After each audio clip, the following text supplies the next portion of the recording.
जय हिंद प्यारे दोस्तों। आप सभी का बालाजी ऑनलाइन क्लासेज के अंदर हार्दिक स्वागत अभिनंदन। प्यारे दोस्तों, आज अपन काफ़ी समय बाद वापस एक नई मुहिम सुपर क्लास के नाम से शुरू करने जा रहे हैं।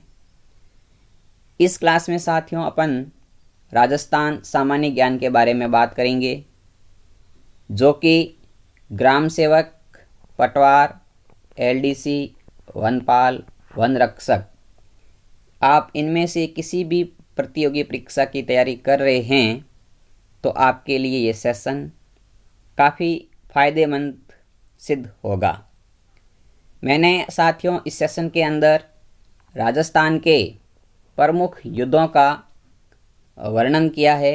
इनकी राजस्थान के अंदर जब भारत देश आज़ाद नहीं था तब से लेकर के जब तक भारत देश आज़ाद हुआ था तब तक राजस्थान में अलग अलग शासकों ने शासन किया। बाहर की सेनाएं भी, विदेशी आक्रमण भी हुए। उन सब में जो प्रमुख युद्ध है जहाँ से अपने एग्ज़ाम के अंदर प्रश्न बनते हैं, उन युद्धों का मैंने आपके सामने इस सेशन में लाने का प्रयास किया है। तो आपसे एक छोटी सी गुजारिश करना चाहता हूँ कि आप इस सेशन के साथ शुरू से लेकर के अंत तक बने रहें। आपको सेशन देखने के बाद में यदि अच्छा लगे तो आप इस सेशन को अपने साथी गणों तक अवश्य पहुंचाएं, यानी कि उनको शेयर ज़रूर करें। और यदि आप साथी बंधु मेरे इस चैनल पर पहली बार विजिट कर रहा है तो एक छोटी सी गुजारिश करना चाहता हूं कि हमारे इस चैनल को आप सब्सक्राइब करके घंटी के निशान को अवश्य दबा दें, ताकि ये जो क्लास सुपर क्लास की मुहिम है इसका नोटिफिकेशन आपको समय पर मिल सके। आज अपनी साथियों पहली क्लास है, तो शुरुआत करते हैं आज के इस सेशन की। तो बढ़ते हैं आज की क्लास की ओर। देखिएगा, सबसे पहले आपके सामने जिस युद्ध की अपन बात करें जो उसका है वो है अपना युद्ध तराइन का प्रथम युद्ध। आपने सबने पढ़ रखा होगा कि तराइन का प्रथम युद्ध कब हुआ था। पहला क्वेश्चन यहीं से एक क्वेश्चन पहला बन जाता है, तराइन का प्रथम युद्ध कब हुआ था। तो साथियों ये हुआ था अपना सन 1191 के अंदर। फिर पृथ्वीराज चौहान और मोहम्मद गोरी के मध्य यह युद्ध हुआ था, यानी कि तराइन का प्रथम युद्ध 1191 में पृथ्वीराज चौहान और मोहम्मद गोरी के मध्य हुआ था। इसमें पृथ्वीराज चौहान की विजय हुई थी, इनकी पृथ्वीराज चौहान इसमें विजय हुआ था और मोहम्मद गोरी हार गया था। इसका साथियों जो तराइन वर्तमान में तराइन है वो अपना तराइन का मैदान है हरियाणा के अंदर करनाल के निकट, करनाल और कुरुक्षेत्र इनके मध्य स्थित है। और साथियों इसी तराइन के मैदान से हमारा एक राष्ट्रीय राजमार्ग NH 44 गुजरता है। और एक फैक्ट आप याद रख सकते हैं तराइन के बारे में, जो तराइन का मैदान है वर्तमान में यहाँ पर बासमती चावल की खेती होती है। बासमती चावल जो कि बहुत विश्व विख्यात चावल है, तो तराइन का मैदान ही बासमती चावल की खेती के लिए भी जाना जाता है। अब देखिए, जब तराइन का प्रथम युद्ध होता है तो मोहम्मद गोरी यहाँ हार जाता है। तो मोहम्मद गोरी अपना युद्ध का बदला लेने के लिए अगले ही साल, यानी कि तराइन का द्वितीय युद्ध होता है जो कि 1192 में होता है। क्योंकि 1191 में मोहम्मद गोरी हार जाता है तो अपनी हार का बदला लेने के लिए वापस अगले साल 1192 के अंदर दूसरा युद्ध करता है तराइन का। तो तराइन का द्वितीय युद्ध 1192 में पृथ्वीराज चौहान और मोहम्मद गोरी के मध्य ही होता है। और इसमें पृथ्वीराज चौहान की हार हो जाती है और पृथ्वीराज चौहान को बंदी बना लिया जाता है।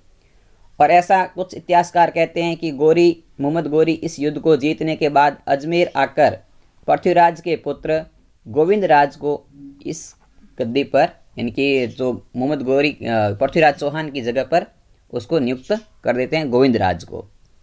अगली देखिए, अपने युद्धों के बारे में इसमें बात कर दी तराइन के बारे में। पहले अगला युद्ध की जानकारी प्राप्त करते हैं।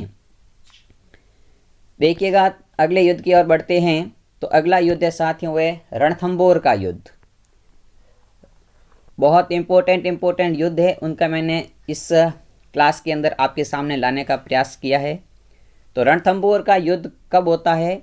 तो रणथंबोर का युद्ध होता है 1301 ईस्वी में। 1301 ईस्वी में दिल्ली सुल्तान अलाउद्दीन खिलजी और रणथंबोर के शासक अमीर देव चौहान के मध्य ये युद्ध लड़ा गया था। देखिएगा साथियों, अमीर देव चौहान एक हठी राजा थे। कैसे राजा थे? हठी राजा, अमीर हठ, जिन्होंने जो बहुत ही हठी राजा थे। और इस युद्ध का प्रमुख कारण ये था कि जब अलाउद्दीन खिलजी की सेना गुजरात का युद्ध करके गुजरात पर युद्ध किया और गुजरात से माल लेकर के वापस दिल्ली जा रहे थे, तो रास्ते में जो अलाउद्दीन के सेना नायक थे उनके मध्य कुछ विवाद हो जाते हैं बंटवारे को लेकर के, और वहाँ से दो सेना नायक अमीर देव चौहान के शरणागत आ जाते हैं और अमीर देव चौहान उन्हें वचन दे देता है और अपने पास रख लेता है।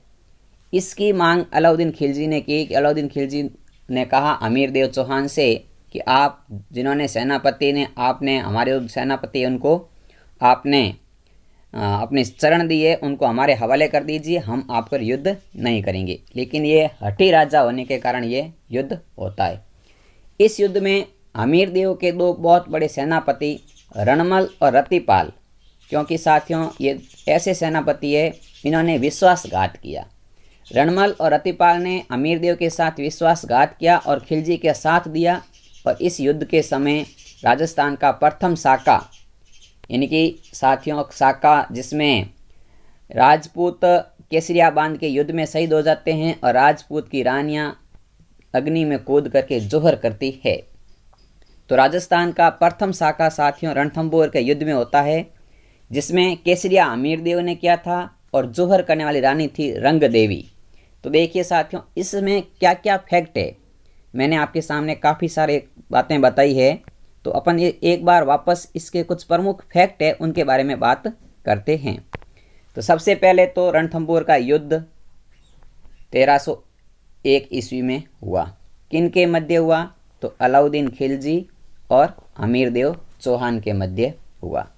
किसकी विजय हुई? तो अलाउद्दीन खिलजी की विजय हुई।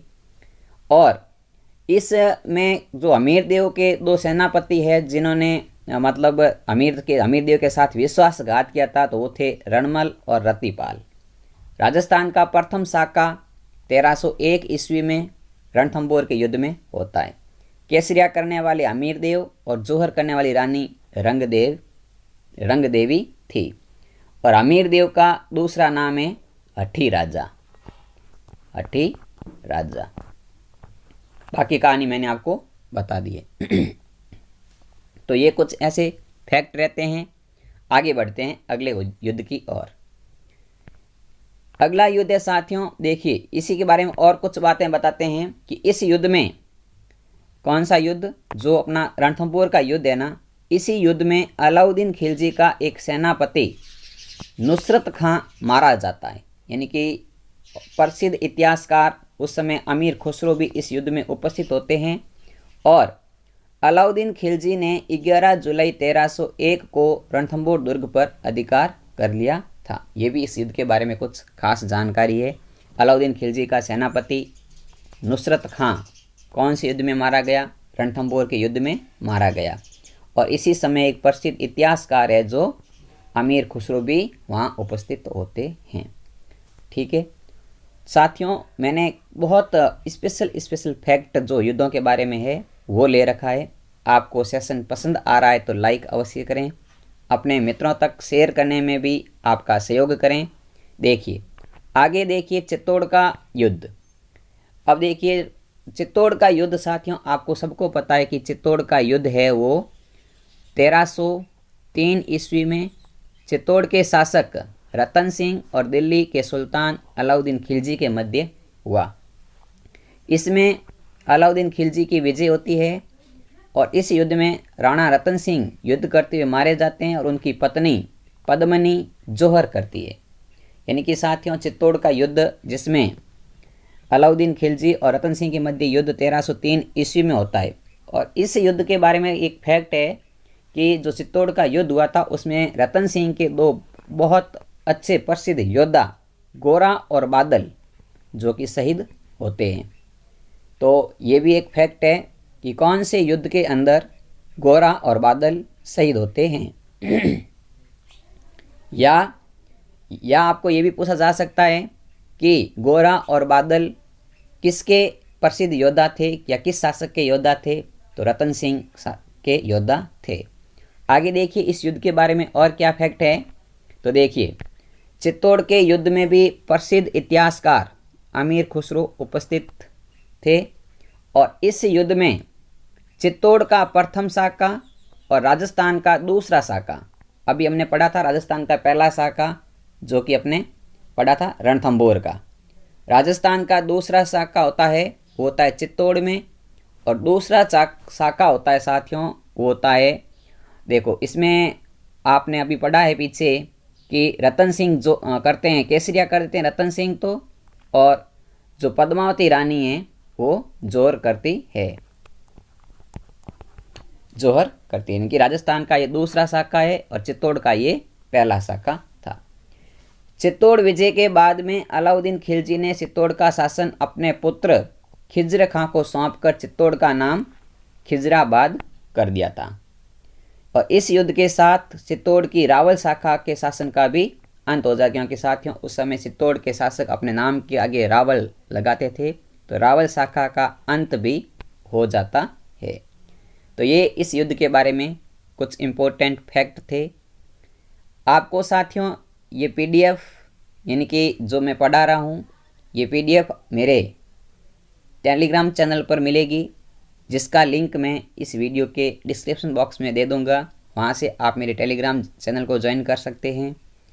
साथ ही साथ हमारे फेसबुक पेज का भी लिंक आपको इस वीडियो के डिस्क्रिप्शन बॉक्स में मिल जाएगा, वहाँ से आप हमारे फेसबुक पेज से भी जुड़ सकते हैं। और साथ ही साथ यदि आपको अपने मन का किसी प्रकार का सुझाव जो आपको लगता है उचित, वो हमें आप कमेंट बॉक्स में अपना कमेंट करके भी बता सकते हैं कि ये क्लास कैसी लग रही है, या इस क्लास के साथ में क्या और ऐड करना चाहिए, ये आपकी जानकारी हमें देते रहें। आगे देखिए अगली बात करते हैं सिवाना का युद्ध। सिवाना जो कि साथियों वर्तमान बाड़मेर जिले में स्थित है। यह युद्ध होता है 1308 ईस्वी में, और इस युद्ध में अलाउद्दीन खिलजी और सिवाना के शासक शीतल देव परमार के मध्य यह युद्ध लड़ा गया। और इस युद्ध में शीतल देव परमार वीर गति को प्राप्त हो जाते हैं, इनकी शहीद हो जाते हैं और खिलजी की विजय होती है। और यहाँ पर अलाउद्दीन खिलजी इस सिवाना का नाम बदल करके खैराबाद रख देते हैं। और आपको पता है सिवाना वर्तमान बाड़मेर जिले में स्थित है। तो सिवाना का युद्ध 1308 ईस्वी में अलाउद्दीन खिलजी और शीतलदेव के मध्य, शीतलदेव शहीद, खिलजी की विजय, और खिलजी इसका नाम बदल के खैराबाद कर देते हैं। आगे देखिए साथियों अगले युद्ध की बात करते हैं। तो अगला एक युद्ध है जिसका नाम ही है 13 वर्षीय युद्ध। 13 वर्षीय युद्ध। अपन आगे एक और पढ़ेंगे 30 वर्षीय युद्ध, लेकिन ये है अपना 13 वर्षीय युद्ध। ये कुछ फैक्ट वाले साथियों जो युद्धों के बारे में है। देखिए 13 वर्षीय युद्ध है जो 1298 से 1311 के मध्य अलाउद्दीन खिलजी और कानड़ देव सोनग्रा के मध्य लड़ा गया था। तो 13 वर्षीय युद्ध लड़ा गया था। इस युद्ध में अलाउद्दीन खिलजी की विजय होती है। ज़्यादा इस युद्ध के बारे में कोई फैक्ट नहीं है, आगे देखते हैं।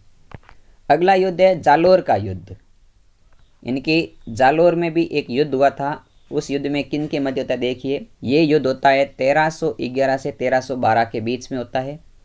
इस युद्ध में अलाउद्दीन खिलजी और जालोर के चौहान शासक कानड़ देव सोनग्रा के मध्य ये युद्ध होता है। इस युद्ध में कानड़ देव और उसका पुत्र वीरम देव लड़ते हुए शहीद हो गए और खिलजी की इस युद्ध में विजय होती है। खिलजी ने जालोर को जीतने के बाद इसका नाम बदलकर जलालाबाद रख दिया और कानड़ देव की पराजय का प्रमुख कारण उसका सरदार बीका दैया का विश्वासघात था। यानी कि कानड़ देव जो शासक था जालोर का, वो बहुत प्रतापी शासक की श्रेणी में आते थे, लेकिन इस युद्ध के जो उनकी पराजय होती है तो वो विश्वासघात के कारण होती है, क्योंकि उनका सेनापति या सरदार जिसका नाम है बीका दैया, और इस बीका दैया ने उनके साथ में विश्वासघात किया था। यानी कि कुल मिलाकर के साथियों देखा जाए तो लगभग हमारे राजस्थान के जितने भी इम्पोर्टेंट युद्ध है, उन युद्धों के अंदर बात करें तो सभी प्रतापी शासक विश्वासघात या किसी न किसी धोखे के कारण ही अपनी उनको पराजय मिलती है, बाकी वो किसी से पराजित नहीं होते थे। अगली बात करते हैं तो देखिए अगला युद्ध है अपना भटनेर का युद्ध। भटनेर का युद्ध देखें साथियों, भटनेर के युद्ध की बात करते हैं तो भटनेर का युद्ध 1398 में हुआ था। 1398 में भटनेर में भाटी राजपूत शासक राय दुलेचंद और तैमूर के मध्य लड़ा गया था। भटनेर का युद्ध किन के मध्य हुआ था? तो भाटी राजपूत शासक दुलेचंद और तैमूर के मध्य लड़ा गया था, और इसमें तैमूर की विजय हुई थी। तैमूर ने भटनेर नगर को जलाकर के भस्म कर दिया था और वहाँ के जनता के साथ क्रूर तरीके से उसके मौत के घाट उतार दिए थे। और साथियों इस युद्ध में एक बहुत बड़ा फैक्ट है कि इस युद्ध के समय मुस्लिम महिलाओं ने जोहर किया था। तो ये चीज़ जो है बहुत इम्पोर्टेंट चीज़ है कि कौन सा युद्ध था जिसमें मुस्लिम महिलाओं ने जोहर किया था। तो ये युद्ध था साथियों आपका भटनेर का युद्ध। बहुत अच्छा फैक्ट है, आप इसको वेरी इंपॉर्टेंट करके ध्यान रखें। मुस्लिम महिलाओं ने जोहर किया था, उस युद्ध का नाम है भटनेर का युद्ध। और यह युद्ध 1398 में भाटी शासक राय दुलेचंद और तैमूर के मध्य लड़ा गया था। ठीक है। पग पग सथिया सूरमा, पग पग थपिया थान, पग भरता मन डिगे, तो रंग है राजस्थान। यानी कि साथियों हमारे राजस्थान के अंदर पग पग पर सूरमाएँ पैदा हुए और उन्होंने बहुत सारे युद्ध किए, जिनकी याद में हमारे राजस्थान के अंदर पग पग सत्या सूरमा, इनकी पग पग पर सूर में सते हुए, पग पग थपिया थान, इनकी पग पग पर राजस्थान में जगह जगह पर उन सूरमाओं के थान बने हुए हैं। तो ऐसे देखिए हमारे काफ़ी और भी युद्ध है, उनके बारे में बात करते हैं। तो देखिएगा अगले युद्ध में क्या फैक्ट रहता है। अगला युद्ध है वो हमारा है साथियों नागौर का युद्ध। नागौर का युद्ध 1423 ईस्वी में नागौर के भाटियों, सांखलों और मुसलमानों ने जोधपुर के शासक राव चूड़ा से ये युद्ध लड़ा, जिसमें राव चूड़ा वीर गति को प्राप्त हुए थे। ये साथियों कोई विदेशी युद्ध आक्रामक नहीं था, ये दो राज्यों के मध्य का युद्ध है, जो कि नागौर और जोधपुर के शासकों के मध्य का युद्ध है। और इसमें नागौर के भाटी, सांखला और मुसलमानों ने राव चूड़ा के साथ युद्ध किया और राव चूड़ा इस युद्ध में वीर गति को प्राप्त हो जाते हैं। आगे देखिए अगले युद्ध की बात करते हैं सारंगपुर का युद्ध। सारंगपुर का युद्ध है ये साथियों युद्ध 1437 ईस्वी में मेवाड़ के शासक महाराणा कुंभा एवं मालवा मांडू सुल्तान मुहम्मद खिलजी प्रथम के मध्य ये युद्ध लड़ा गया था।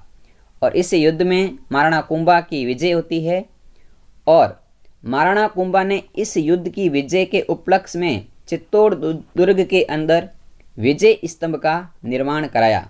विजय स्तंभ भगवान विष्णु को समर्पित 9 मंजिला इमारत है और जो सारंगपुर वर्तमान में मध्य प्रदेश के शाजापुर में स्थित है। तो देखिए साथियों ये जो युद्ध है, इस युद्ध के बारे में 5-6 जो फैक्ट है बहुत इंपॉर्टेंट फैक्ट है।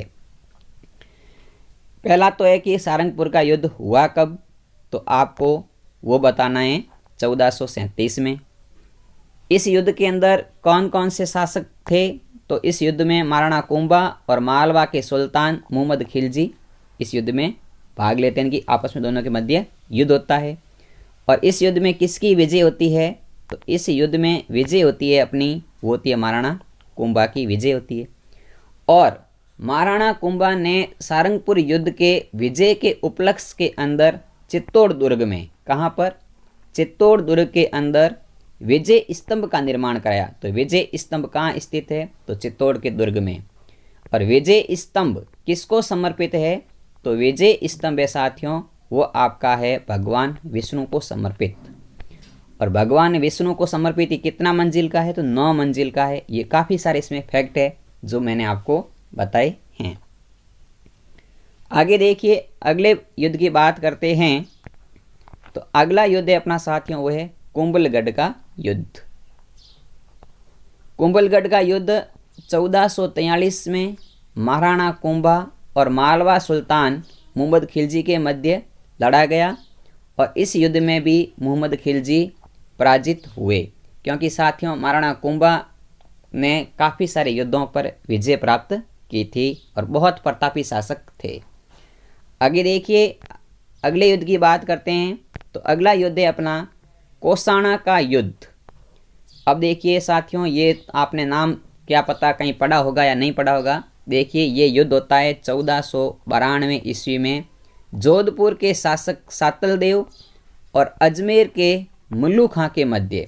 इनकी जोधपुर के शासक सातलदेव थे उस समय, उनके और अजमेर के शासक मल्लू खां के मध्य युद्ध होता है। और इस युद्ध में यमन सेनापति घुड़ला खां मारा जाता है। यानी कि आपको पता होगा, आपने एक राजस्थान में जो गवर का आयोजन होता है तब एक गीत गाई जाती है महिलाएं कि घुड़ला घूमेला जी घूमेला। तो घुड़ले खां को मार करके ऐसा माना जाता है कि उस समय सातलदेव ने इस सेनापति घुड़ले खां का सिर काट करके पूरे जोधपुर में घुमाया था। और आज भी इसकी याद में मारवाड़ के अंदर, मारवाड़ इनकी हमारे साथियों जोधपुर की बात है, घुड़ले के मेले का आयोजन या प्रचलन है, जिसमें महिलाएं अपने सिर पे एक कलश रख के उसके अंदर दीपक जला करके घूमते हैं। तो ये युद्ध, इस युद्ध कौसाना के युद्ध की बात करें तो देखिए इसमें फैक्ट मैंने आपके सामने बताया है कि यह युद्ध जोधपुर के शासक सातलदेव और मल्लू खां के मध्य लड़ा गया। और इसमें मल्लू खां का सेनापति घुड़ले खां मारा जाता है, जिसकी इस युद्ध तभी से घुड़ले खां की मौत के बाद से मारवाड़ में एक मेले का आयोजन होता है, घुड़ला घूमेला जी घूमेला। तो ये इस युद्ध के बारे में खास फैक्ट है। आगे देखिए, अगला युद्ध अब साथियों अपना वो है खातौली का युद्ध। बहुत इम्पोर्टेंट युद्ध है ये भी, क्योंकि साथियों इसमें भी देखिए सन 1517 में यह युद्ध लड़ा गया था। इस युद्ध में दिल्ली सुल्तान इब्राहिम लोदी और मेवाड़ के शासक महाराणा सांगा के मध्य यह युद्ध लड़ा गया था। इनकी खातौली का युद्ध दिल्ली के सुल्तान इब्राहिम लोदी और महाराणा सांगा के मध्य युद्ध लड़ा गया। और इस युद्ध में महाराणा सांगा की विजय हुई थी। खातौली स्थान वर्तमान में साथियों वो बूंदी जिले में स्थित है। आगे देखिए, अगला युद्ध है बाड़ी का युद्ध। अब ये बाड़ी का युद्ध क्या है, देखिए 1518 से 1519 के मध्य ये युद्ध लड़ा गया था। और इस युद्ध में महाराणा सांगा और इब्राहिम लोदी को पराजित कर बूंदी राज्य को जीता है। यानी कि यह युद्ध भी महाराणा सांगा और लोदी के मध्य होता है। और इसमें भी महाराणा सांगा ने इब्राहिम लोदी को पराजित किया और बूंदी राज्य को जीत लिया था। साथियों ये जो बाड़ी नामक स्थान है ना, ये वर्तमान में धौलपुर जिले में स्थित है। इस युद्ध को धौलपुर का युद्ध भी कहा जाता है। यानी कि बाड़ी युद्ध को धौलपुर का युद्ध भी कहा जाता है, क्योंकि ये युद्ध जो स्थान है वो धौलपुर जिले में स्थित है। आगे देखिए, अगले युद्ध की बात करते हैं। तो अगला युद्ध है गागरोन का युद्ध। गागरोन का युद्ध साथियों सन 1519 में मेवाड़ के शासक महाराणा सांगा और मालवा के सुल्तान मोहम्मद खिलजी द्वितीय के मध्य होता है। यानी कि मोहम्मद खिलजी द्वितीय के मध्य होता है। इस युद्ध में मोहम्मद खिलजी की पराजय होती है। तो आपको इसमें ज़्यादा फैक्ट है नहीं, तो आपको सिर्फ यही याद रखना है कि गागरोन का युद्ध कब हुआ था? तो 1519 में हुआ था। महाराणा सांगा और मालवा सुल्तान महमूद खिलजी द्वितीय के मध्य ये युद्ध होता है और महमूद खिलजी की यहाँ पराजय हो जाती है। आगे देखते हैं अगले युद्ध के बारे में। अगला युद्ध है वो है बयाना का युद्ध।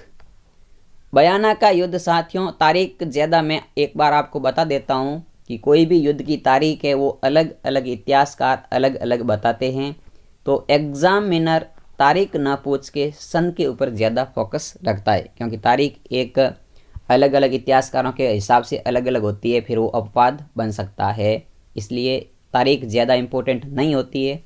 लेकिन कुछ फैक्ट है। तो बयाना का युद्ध है 16 फरवरी 1527 को होता है।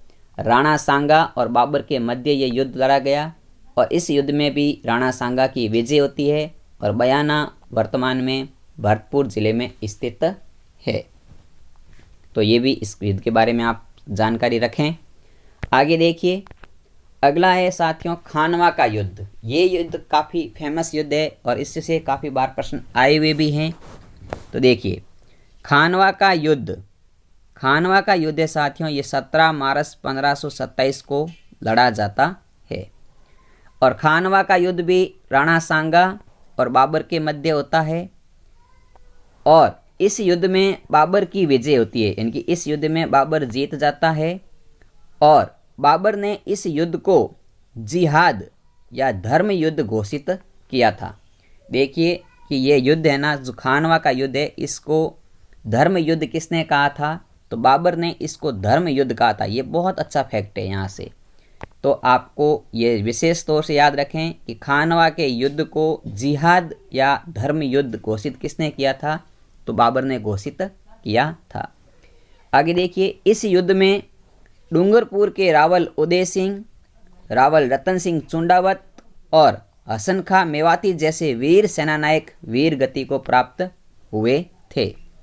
तो इस युद्ध में भाग लेने वाले डूंगरपुर के शासक रावल उदय सिंह भी थे, रावल रतन सिंह चुंडावत थे, हसन खां मेवाती ऐसे वीर योद्धा जो कि इस युद्ध में वीर गति को प्राप्त हो जाते हैं। एक फैक्ट यहाँ से साथियों और है कि खानवा का जो युद्ध हुआ था, इस युद्ध में बाबर ने कौन सी पद्धति अपनाई थी? तो ये है, बाबर ने इस युद्ध में तुलगुमा पद्धति को अपनाया था, यानी कि तुगलकनुमा या तुलगुमा पद्धति जो युद्ध करने की पद्धति थी, उस युद्ध पद्धति का प्रयोग किया था। ये भी एक विशेष फैक्ट है इसके बारे में।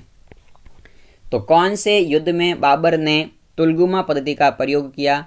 तो वो है खानवा का युद्ध जो कि 1527 में हुआ था, राणा सांगा और मुगल शासक बाबर के मध्य, जिसमें बाबर की विजय होती है और इसी युद्ध को बाबर ने धर्म युद्ध या जिहाद का था। खानवा का युद्ध जिसको जिहाद का था। ठीक है, आगे देखते हैं अगले युद्ध के बारे में। इसके बारे में और क्या फैक्ट है? तो खानवा के युद्ध में देखिए काफ़ी कुछ फैक्ट है कि भारत में पहली बार बारूद का प्रयोग खानवा के युद्ध में हुआ था। ये भी बहुत अच्छा फैक्ट है। खानवा वर्तमान में भरतपुर जिले के रूपावास तहसील में स्थित है। ये भी आपको काफ़ी बार पूछे जा सकते हैं सवाल ऐसे भी। और इस युद्ध में राणा सांगा को घायल अवस्था में, यानी कि खानवा के युद्ध में राणा सांगा घायल हो जाते हैं और यहाँ से राणा सांगा को कालपी ले जाया गया और कालपी के अंदर राणा सांगा के सरदारों ने ही राणा सांगा को विष यानी कि जहर दे दिया और राणा सांगा की मृत्यु हो जाती है। और बसवा एक स्थान है, बसवा दोसा के अंदर, जहाँ पर राणा सांगा की मृत्यु हो जाती है और मांडलगढ़ भीलवाड़ा के अंदर महाराणा सांगा की छतरी भी बनी हुई है। ये इस युद्ध के बारे में कुछ फैक्ट है। तो यहाँ से आप और भी याद रख सकते हैं कि कौन से युद्ध में पहली बार बारूद का प्रयोग किया गया। तो खानवा का युद्ध। खानवा कहाँ स्थित है वर्तमान में? तो भरतपुर जिले की रूपावास तहसील में स्थित है वहाँ। और जब खानवा के युद्ध में राणा सांगा घायल हो जाते हैं तो उनको कहाँ पे ले जाया जाता है? तो कालपी स्थान पे ले जाया जाता है, जहाँ पर राणा सांगा के सरदारी उनको विष दे देते हैं और बसवा दोसा नामक स्थान पर उनकी मृत्यु हो जाती है तथा महाराणा सांगा की छतरी मांडलगढ़ भीलवाड़ा में बनी हुई है। तो ये भी इसके बारे में प्रमुख फैक्ट है जो अपने को ध्यान रखने हैं। आगे साथियों और भी युद्ध है जिनके बारे में अपन बात करेंगे। आज की अपनी क्लास मैंने रखी है 30 मिनट तक और आगे का सेकंड पार्ट बहुत जल्द आपके सामने आ जाएगा। तो एक बार पुनः आपसे एक छोटी सी गुजारिश करना चाहता हूँ कि आपको ये सेशन अच्छा लगा तो अपने सभी साथियों तक शेयर करें और अमूल्य आपका जो प्यार है वो इस सेशन को लाइक करके अवश्य देवें। बाकी कोई प्रकार की त्रुटि हुई हो तो क्षमा चाहता हूँ और इसी आशा के साथ में जय हिंद जय भारत।